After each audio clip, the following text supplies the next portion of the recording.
రోజువారీ ఒత్తులు చేసుకోవటానికి మనకి కావలసిన వస్తువులు పవిడిపత్తి కానీ మామూలు ఒత్తి కానీ ఇలా దీపారాధన రోజువారీ ఒత్తులకి మనం తయారు చేసుకోవటానికి పనికి వస్తుంది.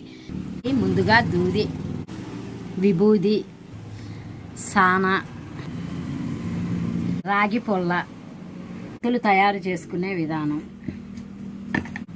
ఇలా దూది తీసుకొని మనము ఈ సాన మీద ఇలా పెట్టేసి విభూది ఇలా చేతికి రాసుకొని దీన్ని ఇలా ఇలా అంటే ఒత్తి తయారైపోతుంది.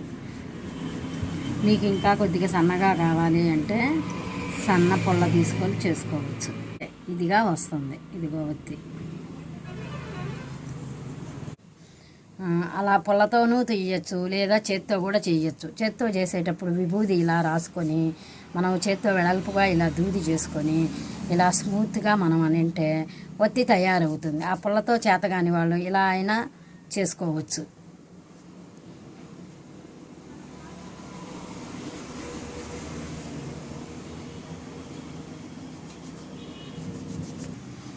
రెండు ఒకలాగే వస్తాయి. మనం దాన్ని బట్టి ఎవరి కన్వీనియంట్ని బట్టి వాళ్ళు చేసుకోవచ్చు. గట్టిగా కనుక అంటే అలా సన్నగా వస్తాయి, కొంచెం లూజ్గా కనుక అంటే కొంచెం లావుగా వస్తాయి. లావుగా కావాలి అనుకున్న వాళ్ళు కొంచెం పైన అనొచ్చు, లేదు బాగా సన్నగా కావాల్సిన వాళ్ళు గట్టిగా ఇలా అనొచ్చు. ఇట్లా గట్టిగా అనేస్తే ఇలా సన్నగా వచ్చేస్తాయి. ఈ వీడియో మీకు నచ్చినట్టయితే లైక్ చేయండి. ఇలాంటి మరిన్ని వీడియోస్ చూడటానికి ఛానల్ తప్పకుండా సబ్స్క్రైబ్ చేయండి. అలాగే పక్కనే ఉన్న బెల్ బటన్ హిట్ చేయండి. అప్పుడు మేము వీడియో పెట్టగానే నోటిఫికేషన్ మీకు వెంటనే వస్తుంది.